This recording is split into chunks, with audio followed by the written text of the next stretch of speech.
정부의 무능으로 여기까지 내려와서 할 수 없이 죽지 않기 위해서 거기에 협조했던 그 부분을 가지고 그렇게 했다라고 해서 독립운동에 애호를 안 해주고 있는 것은 이 정부가 정말로 어떠한 정부인지 우리가 정말 규탄을 안 할 수가 없습니다. 그분들이 그때 뭐 남로당도 아니고 또 빨치산도 아닌 분들이에요.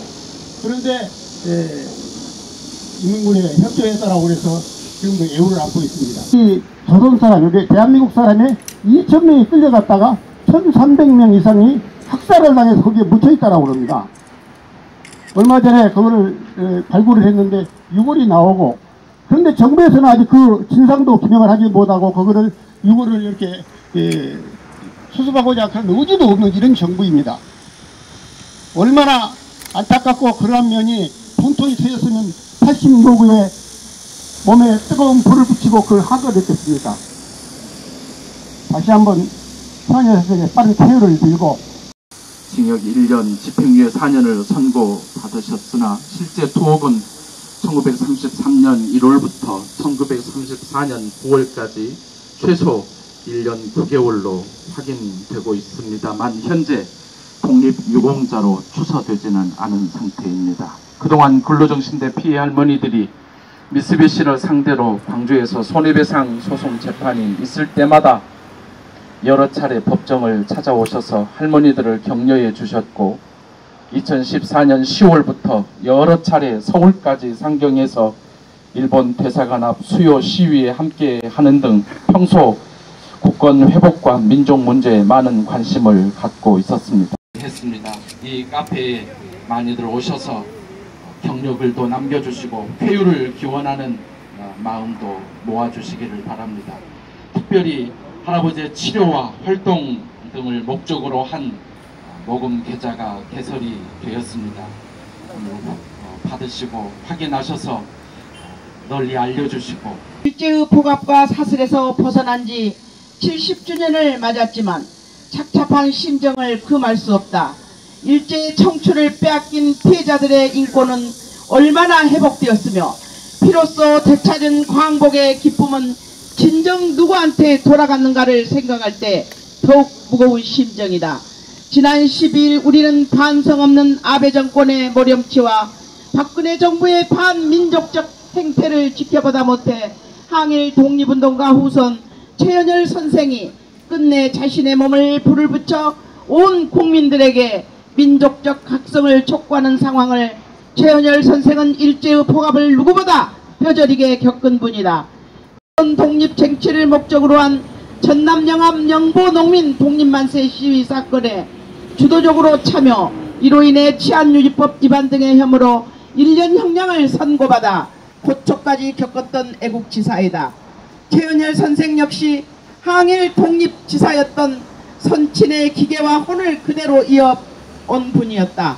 근로 정신대로 동원된 피해 할머니들이 미쓰비시를 상대로 진행 중인 소송에서는 재판이 있을 때마다 법정을 찾아 힘을 보탰으며 노령연금과 노인 일자리 사업을 통해 얻은 얼마 안 되는 돈으로 생계를 꾸려가는 처지에서도 직접 근로정신대 할머니와 함께하는 시민모임 사무실 문을 두드려 젊은 사람들 하는 일에 힘이라도 보태고 싶다며 후원을 자원한 분이었다. 투쟁 소식을 듣고는 천리길도 마다하지 않고 서울로 달려가셨다.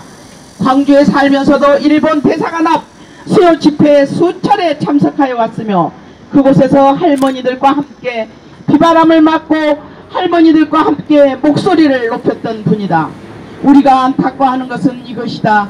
누가 과연 이처럼 각별한 역사의식으로 한평생을 살아온 항일 독립운동가의 후손을 결국 분신이라는 극히 예외적인 선택을 할 수밖에 없도록 내몰았는가 하는 것이다. 일본 정부는 과거 침략전쟁과 식민지배를 통해 조선을 비롯한 동아시아인들에게 씻을 수 없는 고통과 상처를 남겨놓고 여전히 침략전쟁과 식민지배를 부정하고 진정한 반성도 사죄도 없이 오히려 침략전쟁과 식민지배를 미화하고 정당화하고 있다. 아베 정권은 이른바 전후 70년 남하에서 위안부 등의 문제에 대해서 위안부란 말 자체를 언급하지 않은 채 명예와 존엄을 상한 여성들이 있다고만 언급함으로써 위안부 동원 과정에서 국가가 저지른 강제성을 인정하지 않고 있다. 뿐만 아니라 역사적 진실마저 다른 색깔로 분칠하려 하고 있다.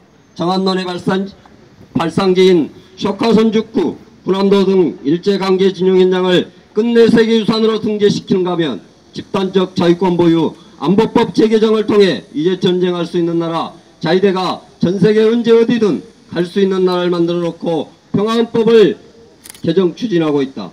부끄러운 것은 은혜 대통령의 동생 박근영은 일본의 위안부 문제 사활을 계속 요구하는 것은 부당하다며 일제의 폭압에 분연히 맞선 독립운동 선열을 모독하고 일제의 약정을 뼈저리게 겪은 국민들에게 최소한의 자존감마저 깎아버리는 묵과할 수 없는 망언을 하였다.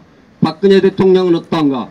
뜻깊은 광복 70주년 기념사에서 어제 있었던 아베 총리의 전후 70주년 담화는 우리로서는 아쉬운 부분이 적지 않은 것이 사실이라며 국제사회에서 차지하는 양국의 이상에 걸맞게 동북아와 세계의 평화 번영을 위해 함께 공헌해 나갈 수 있기를 기대한다며 일본의 집단적 자유권 문제, 독도 문제, 일본의 식민지 지배사가 요구와 대상 문제, 위안부와 근로정신대 문제에 대해 이런 방구 언급조차 없었다. 독립유공자들의 자손이 거리를 해먹고 있을 때 일제에 불붙었던 친일 반민족 행위자들은 각 분야에서 대대로 특수하고 있는 현실을 개탄했던 것은 우리 모두에게 던지는 무거운 경종이 아닐 수 없다. 우리는 최현열 선생이 피를 토하는 심정으로 우리 사회에 호소했던 뜻을 무겁게 받아들이는 한편 반역의 역사가 더 이상 지속되지 않도록 역사청산 과제에 책임있게 나설 것임을 이 자리를 통해 밝히고자 한다. 식민지배 반성 없는 아베 정권과 역사청산 의지 없는 박근혜 정부에 맞서 이 땅에 역사정의를 바로 세우는 민족적 과제에 살아서 함께 투쟁할 것이다. 아베 정부는 역사 왜곡과 군국주의 시도를 즉각 중지하고 식민지배 사과하라! 박근혜 정부는 일제강제동원 피해자 문제 결과 일본의 집단적 자유권 행사에 대해 분명한 반대 입장을 밝혀라! 최현열 선생의 분신 사건을 보며 우리는 일제와 피해자들의 문제 해결에 대한 절박성을 인식했으며 모든 국민이 힘을 합쳐 역사청산과 동북아 평화의 힘을 모을 것을 호소한다. 현재 병상에서 힘겨운 사태를 벌이고 있는 최현열 선생의 쾌유를 기원하며 화상치료비 모금과 서울 한강성심병원 병원 방문 및 병원 정문 앞에서 진행되는 촛불문화제 참여에 적극적 동참을 호소한다.